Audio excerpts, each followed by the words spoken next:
dragon, rock the dragon, come get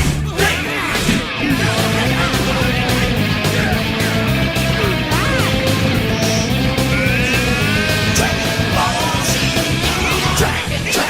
Rock the dragon, come get me. Rock the dragon Ball Z.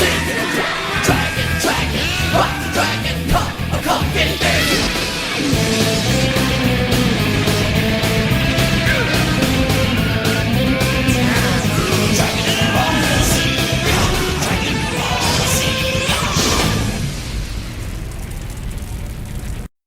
Welcome, everybody, to the Multiverse of Entertainment podcast. I am James. Welcome. Thank you for tuning in. I appreciate it. As you can hear, we are on episode 4. And episode 4, an even number episodes, are normally our TV show episodes. And this week, we've got a really good TV show. Yeah, I think we're punching on this episode. I think we really are. However, this is probably one of my favorite animes of all time, Dragon Ball Z, and we're going to focus on season 1, which is the Saiyan saga. Now, before we get in, I would like to say thank you very much to everybody who listened to last week's episode, which was the Water Boy. My friend Aaron, aka Sassy Bear Clarence, joined me on that episode. I'd like to thank him. He's the first ever guest I had on this show, and it was awesome. We had a barrel of laughs going down memory lane about what the Water Boy was. If you want to check it out in the archives on Spotify and our YouTube channel. So follow us and subscribe everywhere. Everything's free. No gimmicks, no nothing. Free, download and listen. We appreciate it. And also follow us on TikTok and on Instagram. But we'll get to those plugs. All those plugs will be in the description below. However, let us begin with this fantastic episode of talking about Dragon Ball Z, which first aired in Japan on the 26th of April, 1989. Let us go.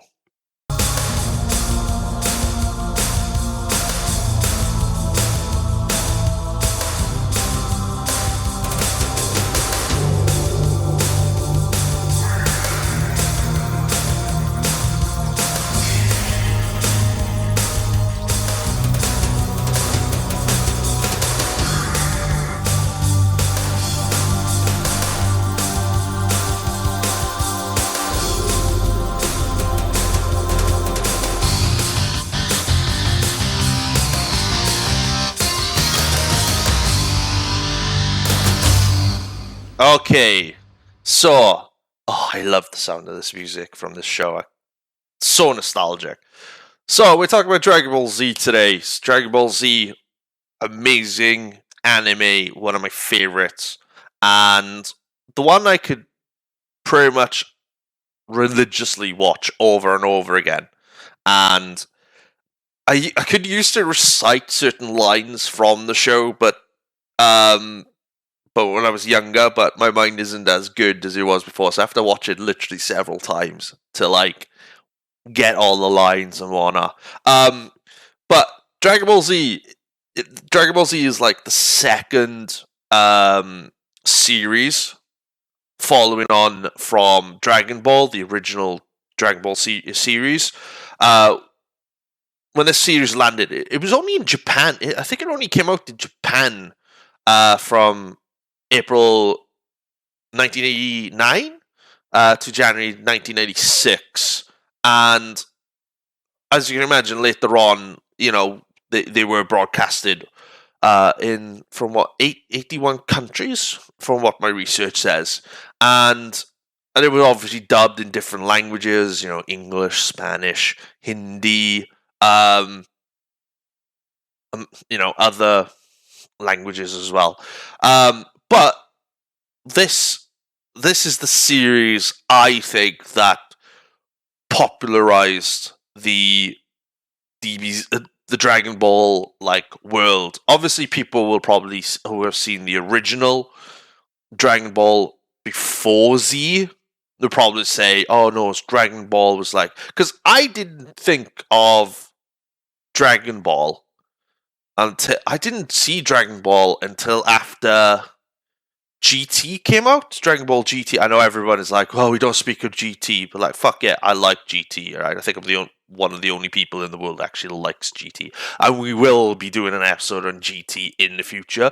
I'm just not telling you when or where, you know. But when it came out here, it didn't come out over here to the UK. Like I didn't. I first saw it in like the early 2000s, where it was part of the Toonami section of Cartoon Network, which it had, DBZ, the original Gundam Wing series as well, and other animes as well. And the intro for that, the advert for that was so rock heavy, was so if anyone knows, I will put like a video of that somewhere on socials where people will be like, "Oh yeah, I remember this." So stay tuned for that. But when it came over the UK, we had it was weird because there was like two different versions of it that we had. We had the Oceanic version originally, and then we had the American version, where the only slight difference is between the two was Vegeta's voice. I'm pretty sure some other voices changed as well at the same time, but Vegeta's voice was probably the one that was pronounced different because he had that gravelly villain voice, and then he ended up with uh a deeper voice, and then went back. I think people will know. People will know if you watched it in the early 2000s, like I did on Cartoon Network. You guys would be like, boom, Yeah, I remember that. Excuse me while I have a drink of tea. Lovely. Anyway, but yeah, the original Dragon Ball series was created by Akira Toriyama. If I say these Japanese names wrong, I apologize in advance. My Japanese isn't good. I can barely speak English, alright? So bear with me. If you got closed captioning on the YouTube channel, feel free. There's lyrics there on Spotify, feel free. But it's a fantastic series, and for it to start off with the Saiyan saga, which says it all. So, the plot line for the Saiyan saga is the story picks up 5 years after the events of Dragon Ball, where Goku's defeated King Piccolo, and by this time he's still married to Chi-Chi, and he's had a son which he named after his grandfather, Gohan. And they're just a simple, happy family living in the woods, while not doing anything, just relaxing. Goku training like he always does, and Chi-Chi trying to be like the overprotective mother, making sure her son is well educated, gets a good education. Because let's face it, Goku is not the sharpest knife in the drawer. You could tell he hasn't been to school or anything like that. And, oh, by the way, if somebody brings up the Dragon Ball Evolution movie, I will be doing an episode on that as well, and I will be picking so many holes in it and whatnot. But anyway, that's a show further down the line. So Gohan's enjoying the scenery, trying to have some friends, and then gets chased by this tiger, saber-toothed tiger, and then Goku's out to find him, and then they go on this little adventure, and eventually Goku rescues him from the waterfall, but he thinks he's gone in the water, he's about to dive in on Nimbus, and then all of a sudden realizes, oh, he's up there, how did he do that? And it's the mystery of Gohan's power. But in the background of that, a spaceship lands on Earth.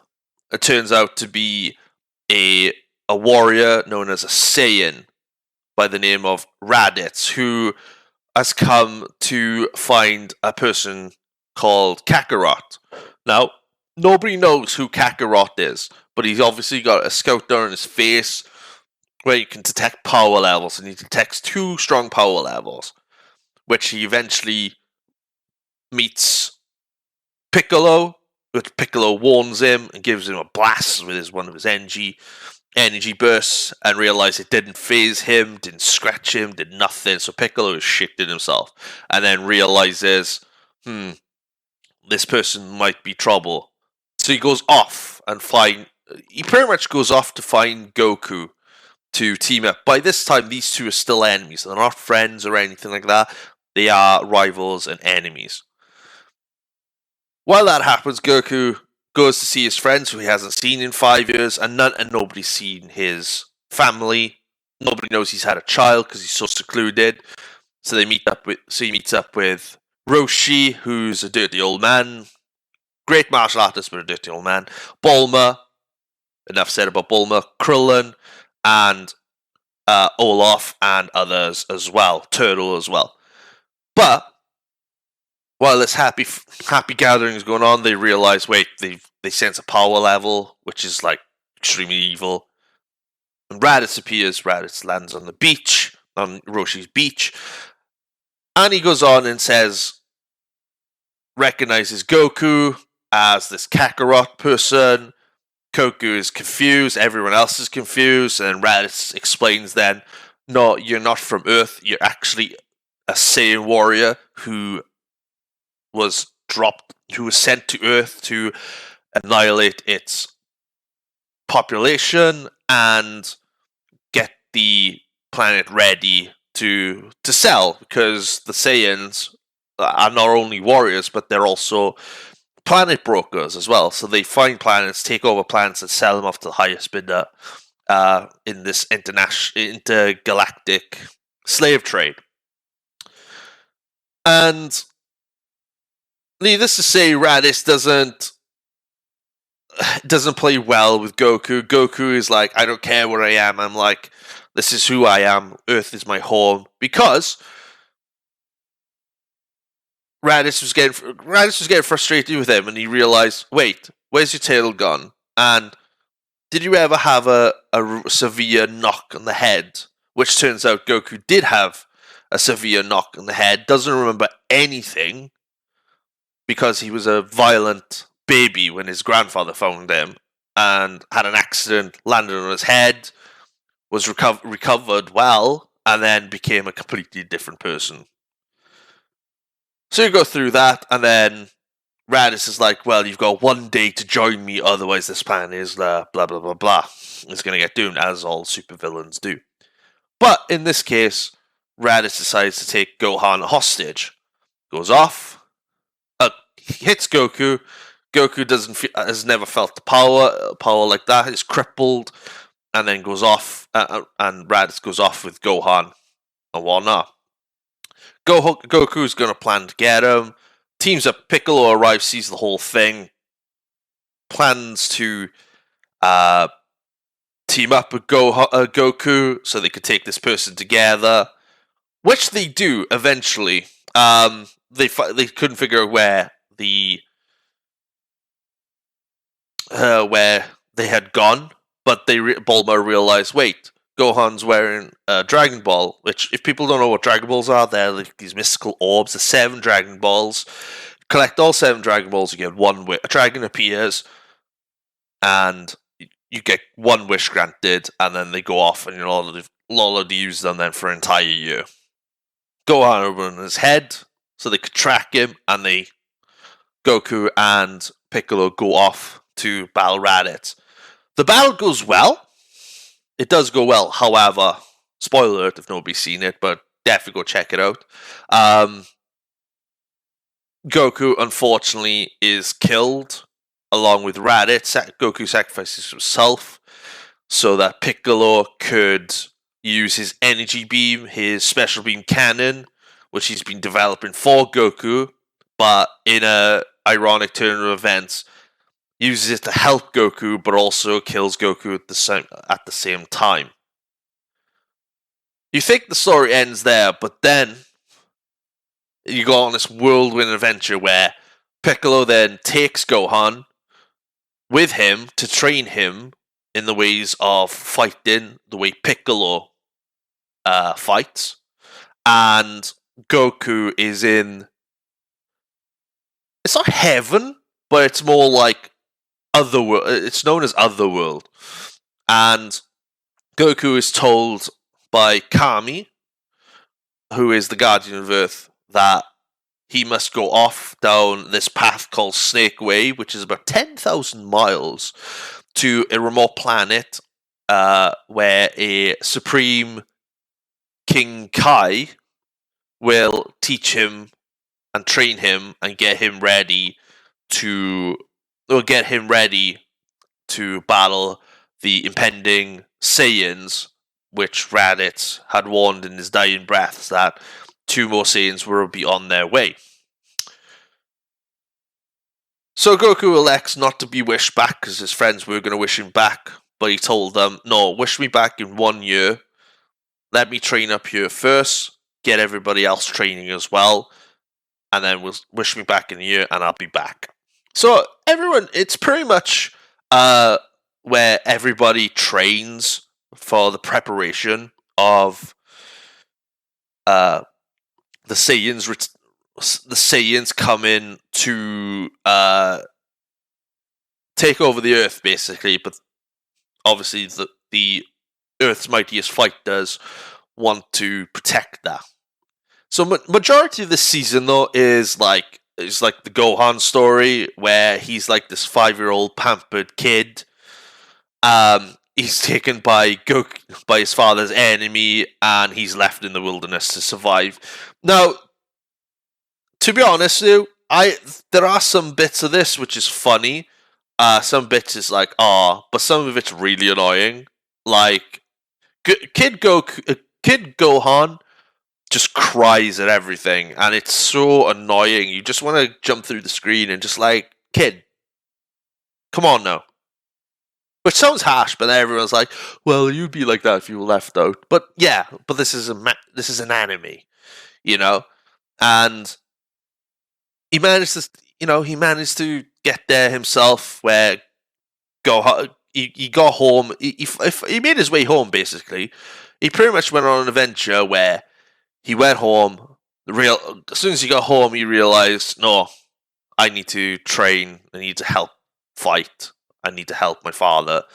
Goes off and obviously Piccolo's like, are you ready to train? Yes. And he goes off.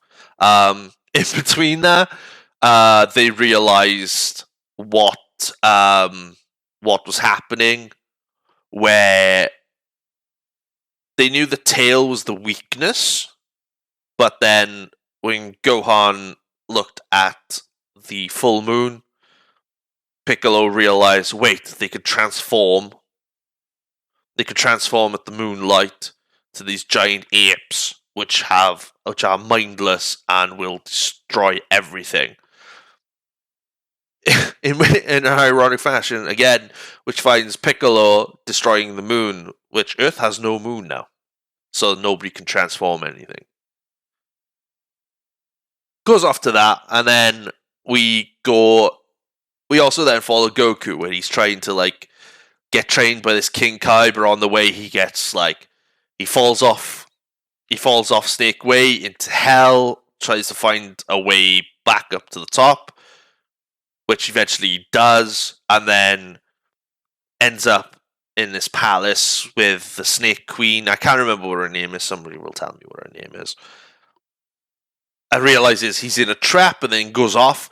By the time he gets to King Kai's planet and is fully trained up, he literally thinks it's been half a year, but literally he has only a day left. And he realizes, wait, there's a day left. Right, we need to we need to wish me back now so I can get back.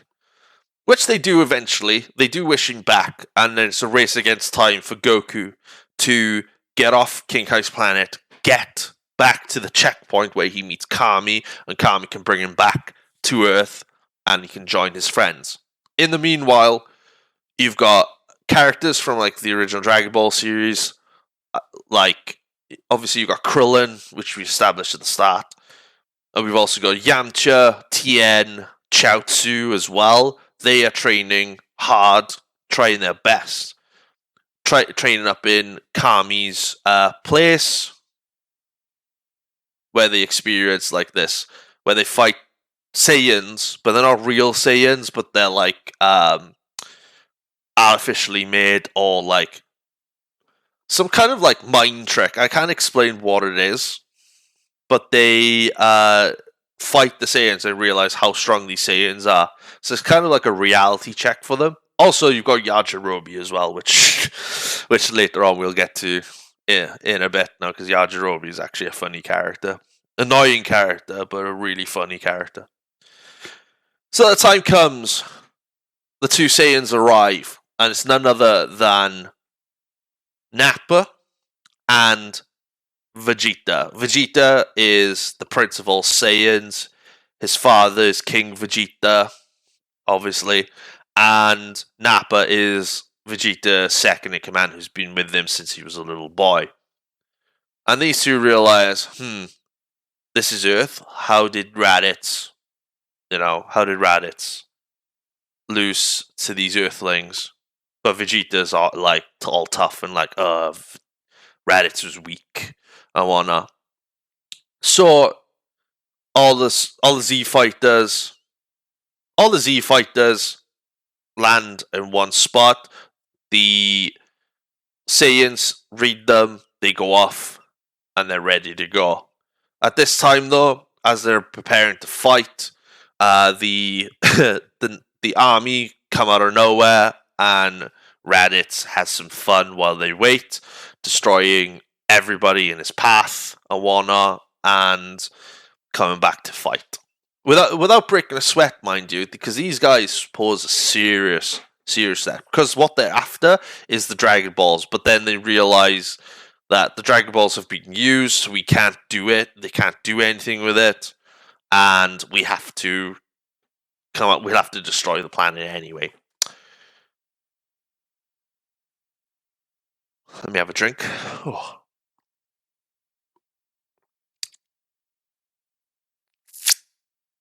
Lovely. Anyway, so they go off. So they all meet. They're all at the battlefield. So they decide to take people one-on-one.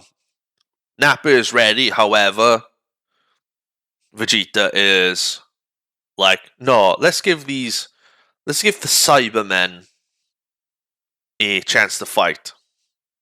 And Nappa's really disappointed. He's like, oh, but I want to fight. And he's like, no, let's test these guys out with Cybermen.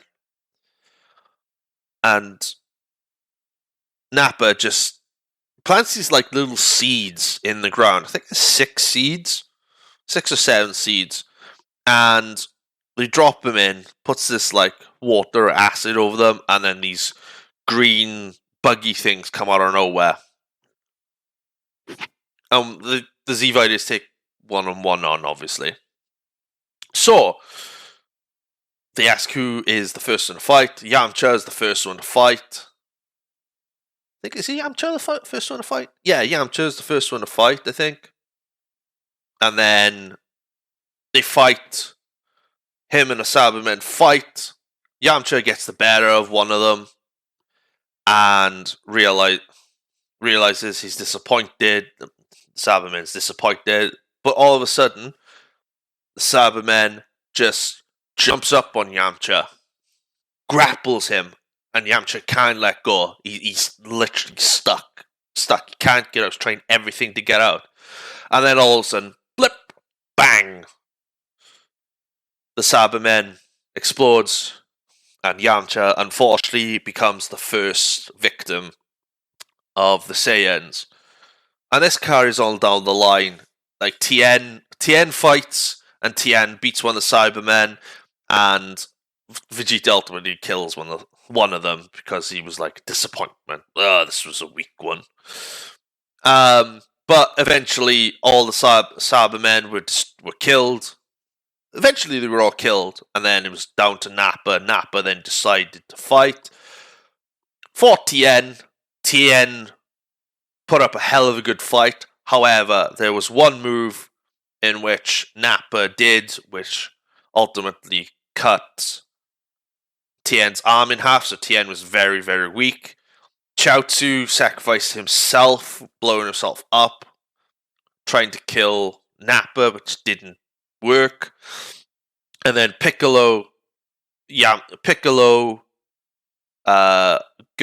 and Krillin tried their hand with him. Obviously, Gohan, still being young, is so super terrified of Nappa that he doesn't move at one point, but then eventually does, because Tien comes out from nowhere, uses all his life energy to kill Nappa, which didn't work, which causes him to die. So we've lost three out of the 6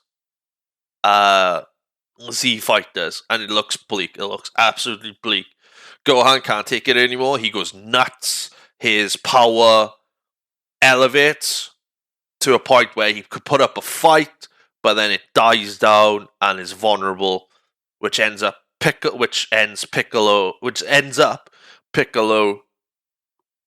sacrificing himself to save Gohan, which ultimately kills Piccolo. Takes Kami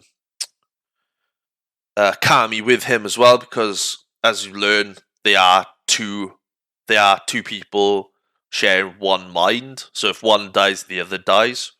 And ultimately, because Kami dies, the Dragon Balls are inert. They do not work whatsoever. So we're down to Gohan and Krillin. The two do not stand a chance. I like Krillin. Krillin's a great character, but the two of them together had no chance. All of a sudden, Goku reappears. He is back, saves Gohan with a flash, and it's time for Gohan. It's time for Gohan and Krillin to stand back to let Goku take on the Saiyans. Starts off with Nappa. Obviously, he is angry and upset that his friends are killed. He's lost some good friends. Powers up to show the power that he has, which leads to the amazing line and somewhat meme now these days of where Vegeta has read his power level. Nappa asks him, "What's his power level, Vegeta?" And Vegeta takes his scour off, crushes it, going, "It's over 9,000!" Obviously, there's 2 different versions of that, but the original version is class, which we'll hear that at some point during this episode.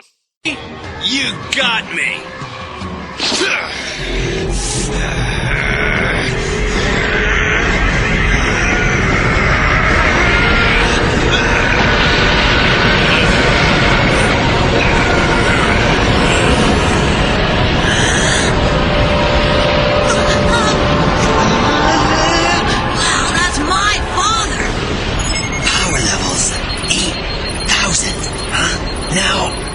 Over 9.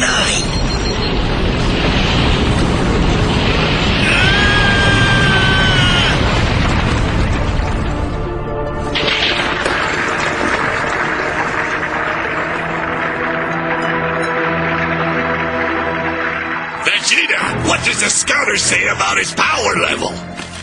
It's over 9,000! What, 9,000?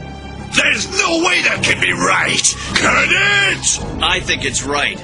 After all, I was trained in the art of KO. So it proves his point that he is ready for this, that he's on a different level compared to everybody else that the Saiyans have obviously fought before Goku had arrived. So Nappa is absolutely going nuts, saying he's nowhere near as powerful as I am.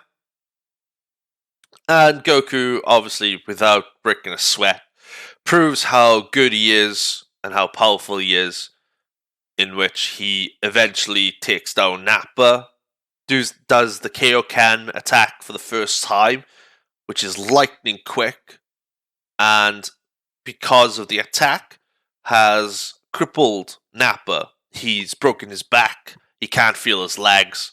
And Vegeta is like stoic, looking at him. Nappa's asking for help.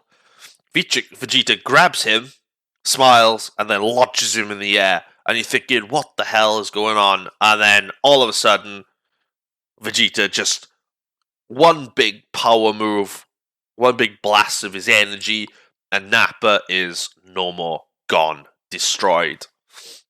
So now it becomes a two-horse fight, basically. Vegeta wants to fight Goku. Goku wants to fight Vegeta. Goku suggests to go into a neutral site, which was a rocky area, like the Grand Canyon or something like that, the canyon area. So they both go off, and it's time for the ultimate showdown. Goku versus Vegeta. Who's the powerful? The winner of the battle becomes... It's the fate of the Earth, basically. The winner of one will save the Earth, the other will conquer it. And it becomes this such epic battle where Goku and Vegeta are almost matched. They're almost level pegging. However, Goku then decides to use his Kaioken, but ups it like 2 times, 3 times. But he realizes you can't go. He realizes he can't go over 2 or 3 times Kaioken, otherwise his body will literally just give out.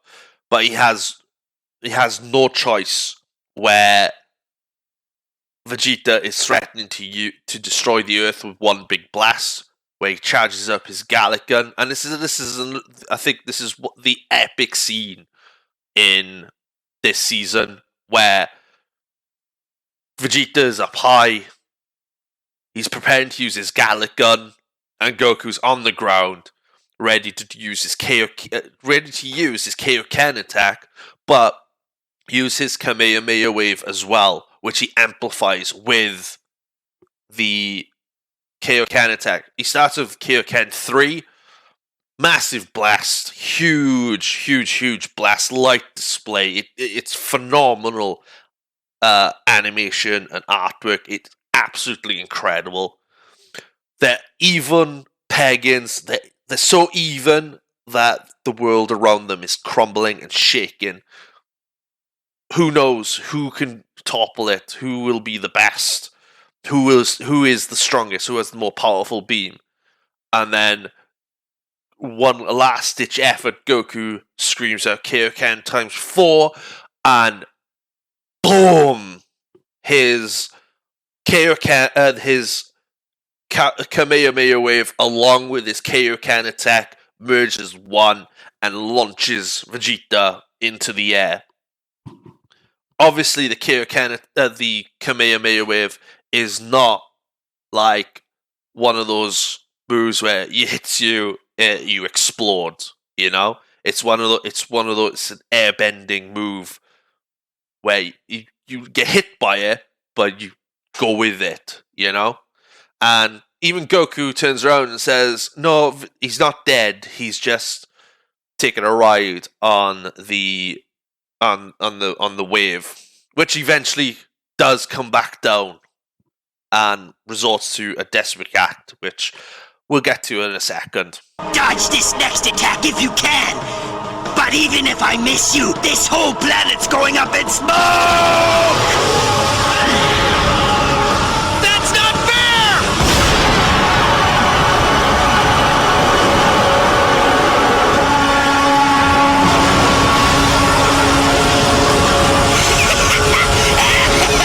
Say goodbye to your planet, Kakarot! Great, what now? I'm not ready!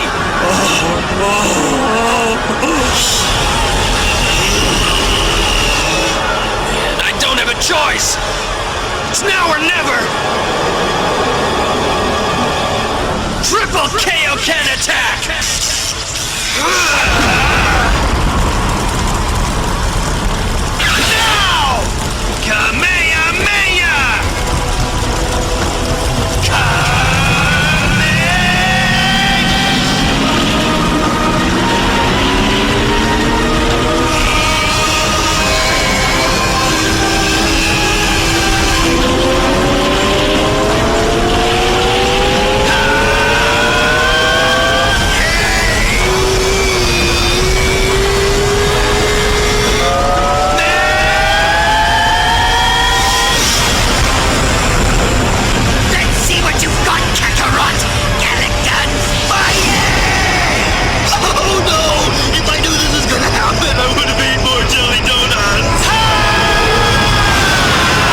by the time you hear this, I would probably put like the full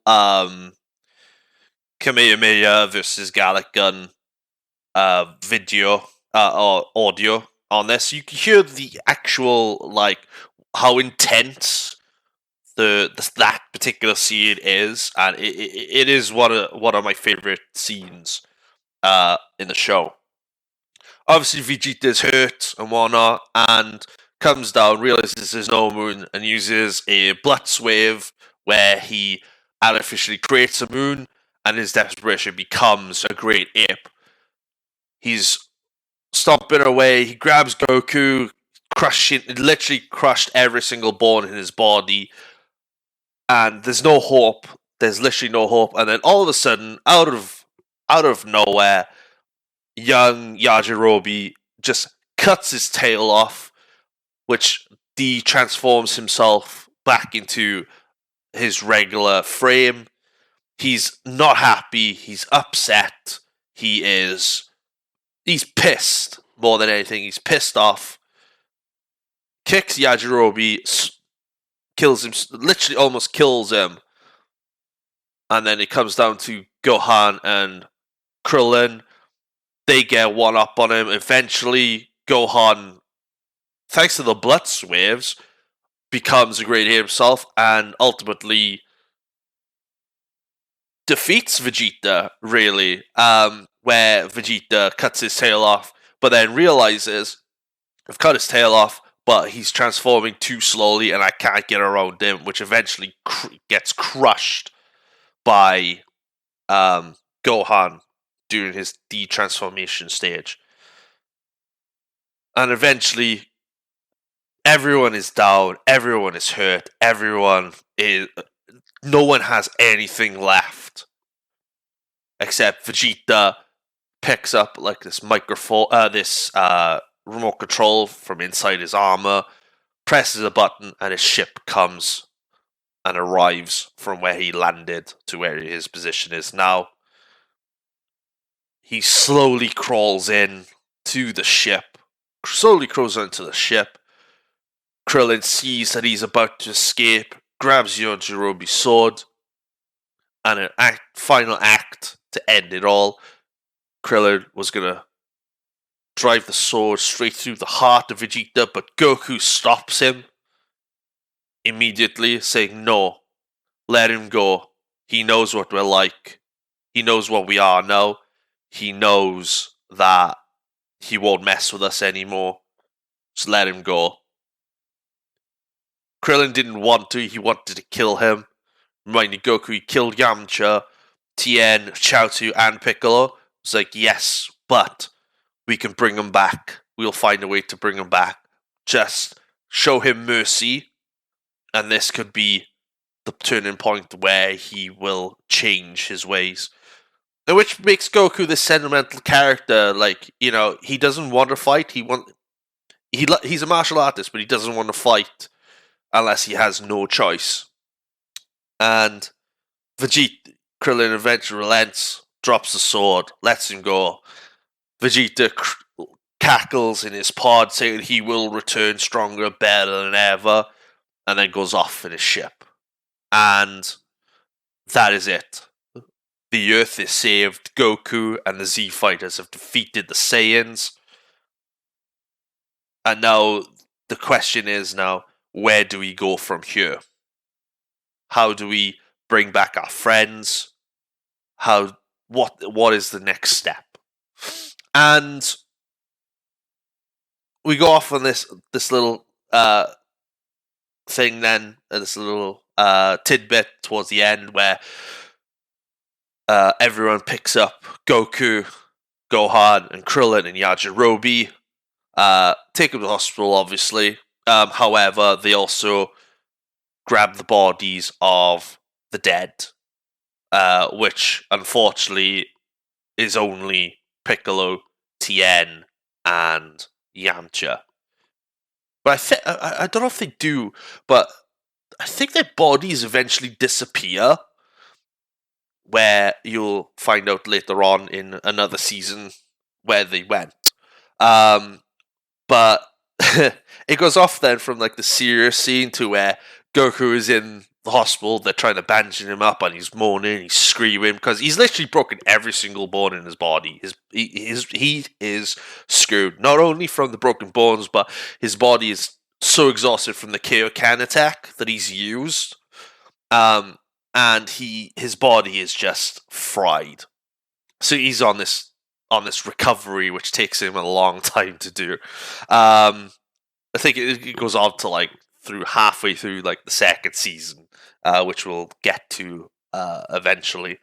But then they realize, oh wait, they're all in the hospital trying to figure out what they can do.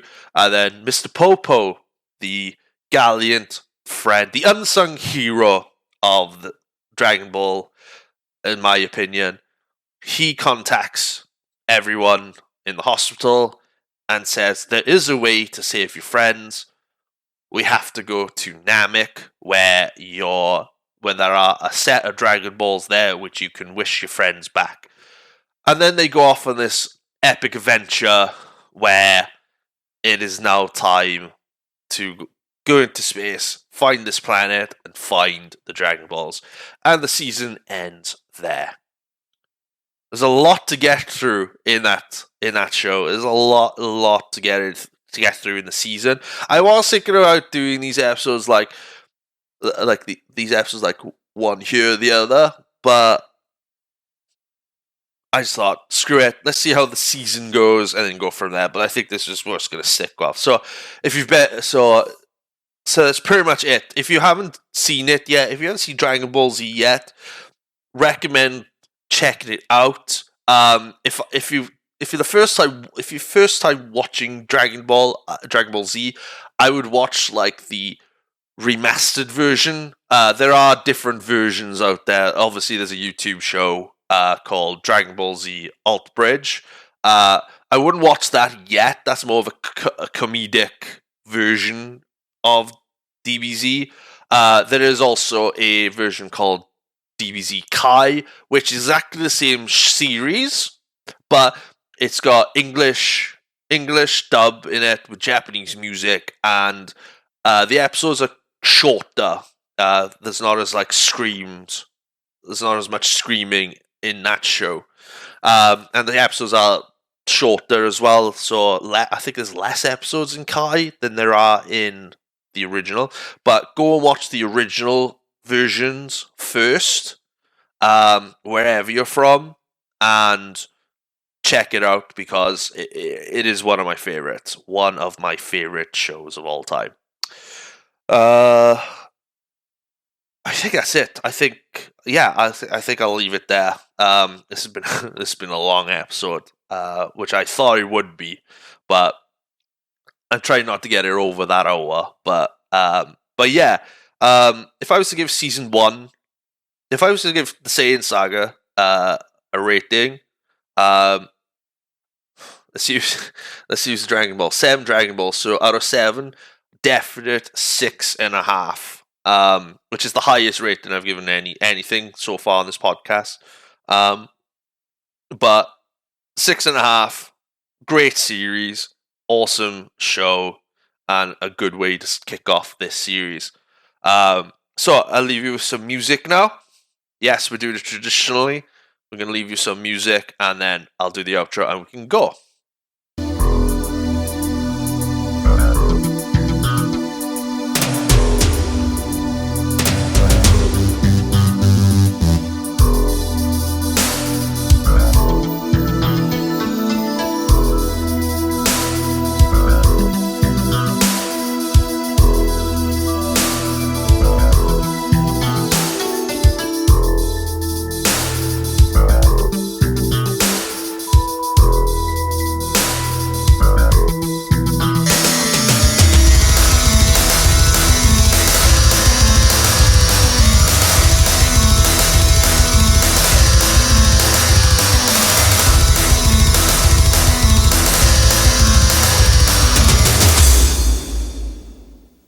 And that's it, everybody. Episode 4 is done. Thank you so much for listening. I appreciate it. That was Dragon Ball Z Season 1, the Saiyan saga. Hope you enjoyed it, as have I enjoyed it, reminiscing, enjoying the memory of what it is. Next week, we're back to movies, and we are going to be talking about one of, if not one of the best, action films of all time. I think this is the first action film we're going to be talking about as well, and we're going to talk about the infamous Die Hard. Yes, that's right. We're going to be dying hard next week. So tune in. Don't forget to follow us on Instagram at the Multiverse of Entertainment Pod. We are also on YouTube at the Multiverse of Entertainment. And we also are on Spotify at the Multiverse of Entertainment as well. And on TikTok as well at MoPod. That's Instagram, Multiverse of Entertainment Pod. If I said it wrong the first time, I apologize, but just to clarify with that. Don't forget to comment, don't forget to like, subscribe, follow us. It's all free. Not after anything here, it's all free. I'm enjoying doing this. I hope you're enjoying this as well. So, with that being said, thank you very much for listening. I'm off. Have a good one. See you next week.